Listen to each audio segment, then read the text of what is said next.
Alam mo, Doc Lorraine, magugulat ka din ano kasi ah, talagang mariraramdaman mo ngayon, may takot din sila kay Vice President, no? Yeah.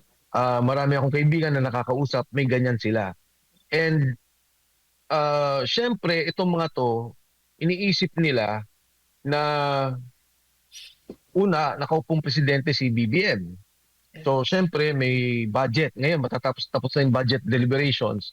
So at baka may hiling pa sila kung ano pa man, mahaba pa. No? May mga ganyan silang isip, mahaba pa.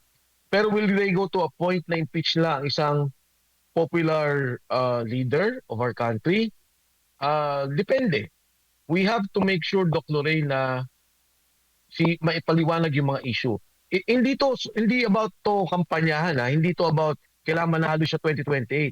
Ipaliwanag lang ng tama Yeah. at maintindihan lang ng tao. Kasi tingin ko, kung ganito yung pananaw ng mga tao, matatakot din sila eh. Diba? To impeach a popular sitting vice president na talaga namang based on issue at based on sa mga charges nila, walang batayan. Hindi dapat ma-impeach.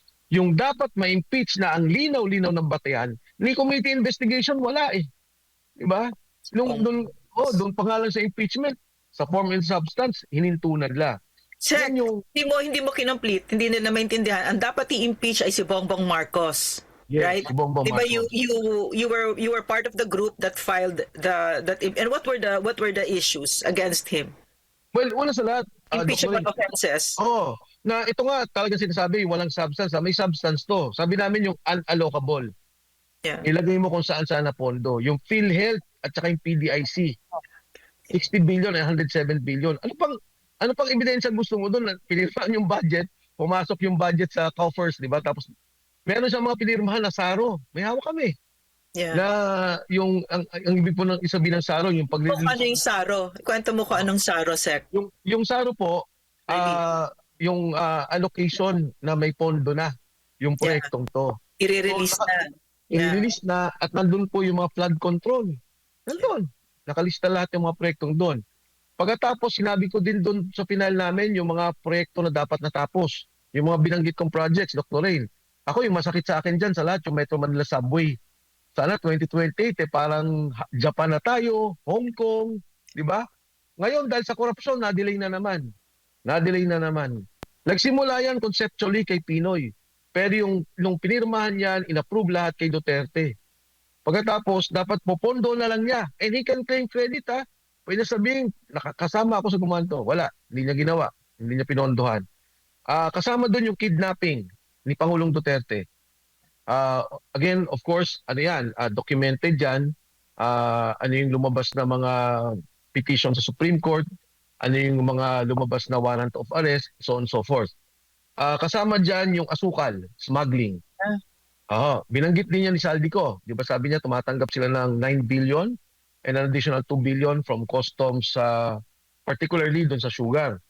Malinaw yun, sinabi rin naman ni Saldico yun. Pero ibang evidence pa to. Ito yung kay Panganiban, nagsalita sa Senado, sabi niya, hindi, 3 lang ang pinili namin na inalaw namin mag-import dahil inutos ng presidente. I think that was the correct statement. Basta ano yun, it was a quote of Secretary Panganiban during the Senate committee hearing. Kasama doon sa mga kaso, yung drug abuse.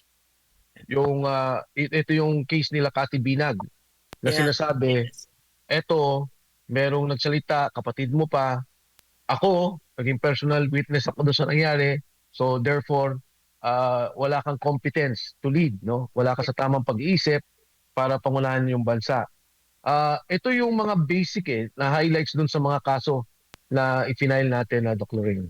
Pero binaliwala, 'di ba? Binaliwala. At saka Tapos, kahit naman hindi impeachment, call for an investigation, may investigation ba? Wala. yeah, so and what I'm also seeing, Sec, is that an entire government and its instrumentalities are being used to protect and to cover up for Bongbong Marcos, 'di ba? So yeah, so Sec, my question to you now moving forward with the announcement of the Vice President, no? Ano yung tingin mo na hinihingi sa ating mga kababayan ng panahon?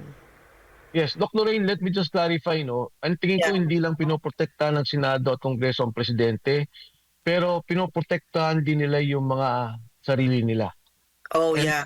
Yeah. oo, Yes, correct. hindi hindi 'to galing sa akin, nanggaling yan sa Cabral Files, nanggaling yan do'n sa salita ni Senator Ping Lacson na mga contractors, nanggaling yan sa salita ni Diskaya, nanggaling yan sa salita ni Yusek Bernardo. Ni-name niya yung mga congressman tsaka senador, pero kung mapapansin mo piling-pili yung mga Mm, ginigipit at yung mga iniipit. yeah. Now, ano bang ibig sabihin ng deklarasyon ni Vice President? Well, una sa lahat, ang ibig sabihin lalaban siya. Yeah. Lalaban siya dahil alam niyang politika 'tong ginagawa sa kanya. Ang ibig sabihin magsasalita na siya dito sa korupsyon. Ang linaw na sinabi ni Libiste, sa lahat ng nakita kong listahan, wala doon ang Vice President sa mga Mm. insertion. Wala doon ang Vice President na gumawa ng mga proyekto sa flood control. Walang mga Duterte. Wala ganyan. Mm. Walang Duterte. Pero Walang particular yung Duterte. binanggit ni Lian na Doc Lorin is Vice Vice President. President. Yeah. Yeah, Mm. Sara Duterte. Ang malinaw dito, lahat na nagmamahal sa bansa, ikaw, ako, lahat ng mga sumisigaw ngayon, lahat ng nagagalit, meron na tatayo sa ating leader. May Yeah. tatayo na sa atin para manguna. Pwede ngayon meron tayong galaw. Kung anong gagawin natin, lahat tayo nagkakaisa. Alam natin yung, kumbaga sa gera, meron na tayong general. Kasi lahat naman tayo, Dr. Lorraine, even without the Vice President, magsasalita tayo eh. 'Di ba? Ako, I was involved with Sergeant Gotesa and I told you about it. Yeah. Kinuwento ko sa'yo. Yes. And I'm happy, Doc Lorraine, na marami pang lalabas na mga witnesses magsasalita. And yes, and natutuwa ako na yung Vice President nandyan na. Yeah. Kasi at least man lang, di ba? Pag sinabi mo, Vice President, eto po magsasalita. Sige, tulungan niyo yan, Mike. Baka pwede pang yung iba tumulong kung sino pwedeng umalalay. Kasi ayoko na mangyaring nangyari kay Sergeant Gotesa na talagang illegally detain nila. Marami pa magsasalita sa palasyo. Nakita mo naman hanggang ngayon na Doc Lorraine, si Yusek Adrian, walang sinasabing hindi totoo. Yeah. Wala Yeah. ka nagsasalitang Yeah. salita. Si E.S. Bersamin, Lucas, hindi pa rin nagsasalita. Si Secretary Pangandaman, hindi pa rin nagsasalita. Amina. At saka si Yusek Traigib. Ang sinasabi, hindi totoo. Pero alam ng lahat eh. Kasi hindi naman galing sa atin yun eh. Nanggaling yun kay Yusek Bernardo. Ang nagpalagay doon sa records si Senator Ping Lacson. Sila naman nagsabi nun eh. So nadugtong-dugtong lahat ng mga bagay na to. So ang tingin ko, Sek, no, nagagandahan kasi ako sa kwento ni VP. Sobra ako nagagandahan. Even, kasi her story, the way I see it is also our story, the story of an entire country, 'di ba? Kasi sinamahan natin siya, 'di ba? And parang everybody's being given a chance right now to show the Filipino people who you are, 'di ba? And a lot of people are missing the boat, no? They're missing the talaga na because of their cowardice, because of their greed, 'di ba? For money and power, etc., etc., 'di ba? So, I'm really sorry we're wrapping up already a little bit, but I want to ask you, no, something very personal kasi nung simula nung kanina nung nag-aantay tayo, we were talking about the Vice President, 'di ba? And I asked you na why are you speaking out? Why are you speaking out now? Because the Vice President said 47 years. It took me 47 years to get to this point. And I'm asking this question kasi because I've had conversations with her when I really parang at the past parang felt parang she doesn't want to be president. Ano ba to? Di ba parang ganyan? And minsan pag punong-puno na ako na syempre we're respectful, no? Kasi she's the Vice President. Pero I would say dapat kasi may tumayo na. Dapat ganyan, no? Out of exasperation. And finally, parang she got that this is her destiny. And she embraced it, no? So, I'm wondering, why are you speaking out right now? At great risk, no?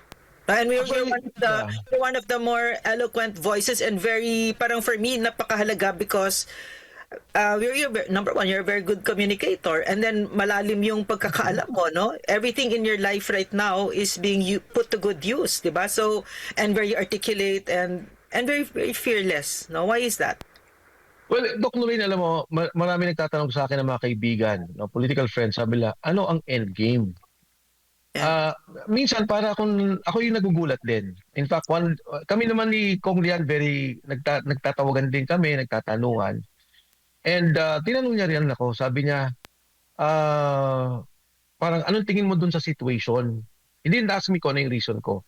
And ang parati kong reply is, ito yung politically and morally correct thing to do.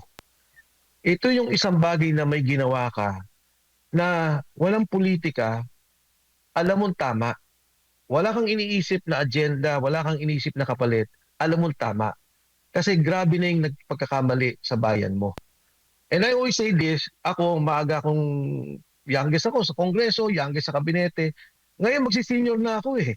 Di ba? Parang palala lang palala. And gusto ko naman, yung legacy ko na magawa o yung tuloy-tuloy na pag-assert mo ng pagbabago, magawa man talaga. Kasi ayoko makita yung anak ko na meron pa akong batang anak na lalaki sa ganitong klaseng sitwasyon. Sabi ko nga yung PhilHealth, si Dr. Tony Liaton, pinapakinggan ko yan parati.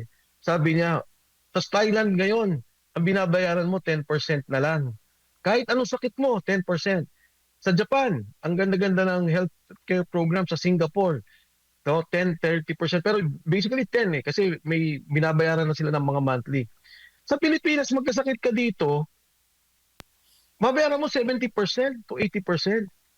So, di ba dapat yung pera sanang nandun, inipon na, pinalago pa, pinaganda yung programa. So, ito yung mga bagay na immediately makikita mo yung epekto. Yung epekto ng korupsyon, dapat sana wala na tayong traffic, nasa kalye tayo, nakikita mo yung mga tao, gumigising ng alas 4 ng umaga, para pumasok ng opisina ng alas 8, kung yung subway pala tapos na. Kung hindi pala kinurakot yung pera. Itong mga bagay na to, pag nakita mo yung nangyari sa Cebu, naglagay ng flood control. By the way, hindi pala siya flood prone area. Ang laki, second number tong Cebu. Biglang Doc Lorin, biglang binagyo, nagbaha. Nakita nila yung epekto, ang daming namatay, ang daming nasirang bahay. Yan yung epekto ng maling pamamalakad at korupsyon sa gobyerno. Kaya ako nagsasalita. Marami ako narinig, Doc Lorin, sabi na takot sila kay Inday Sara dahil pareho daw kay President Duterte ng EJK. Well, number one, I will not discuss EJK. Ibang issue yan. Kayo mag-discuss dyan. Pero bakit naman i-judge mo yung isang vice president na wala ka naman nakitang EJK nung panahon niya nung mayor siya? Para meron lang tayong track record. 9 years siya nag-mayor, wala ka narinig na EJK. Bakit mo i-judge yung isang vice president na ako, personal knowledge, binibigyan ng pera, tinutulungan, sabi niya hindi ko kailangan ng pera. Wag na. Nung kampanya, lahat ng pera walang hinawakan. Wala kang makikitang kailangan ko ng pera o ito kailangan pera. Walang perpektong tao. Kahit nga si GMA sinasabi ko nga Sabi lang kasi nagagalit si BP, mainitin ang ulo. Sabi ko nakita niyo ba si GMA nung panahon niya pag nagalit siya, di ba? Although hindi naman personal. Pag trabaho nagagalit siya. But it doesn't mean na salbay siyang tao. Kasi gusto niya yung pag-implement ng programa in the same manner with the Vice President, no? Even with President Ramos. May mga hindi naman perpekto pero ang basic na tanong is ito bang taong to magnanakaw o hindi? Hindi. Ito bang taong to may respeto sa human rights? Abogado to, may respeto to sa human rights. Ito bang taong to perpekto? Hindi. May pagmamahal ba to sa bayan? Oo. Gusto ba nitong maging presidente? Ayaw. Pero nandun sa sitwasyon na kailangan siya ng bansa. At kumisan nga, Dr. Nori, mas maganda pa nga siguro, yung taong ayaw talagang maging presidente kasi hindi naganid sa poder at hindi naganid sa pera. Yeah. And that is why we are here in this situation. We have to take out Bongbong Marcos. Kailangan siyang tanggalin dahil masama na para sa bansa.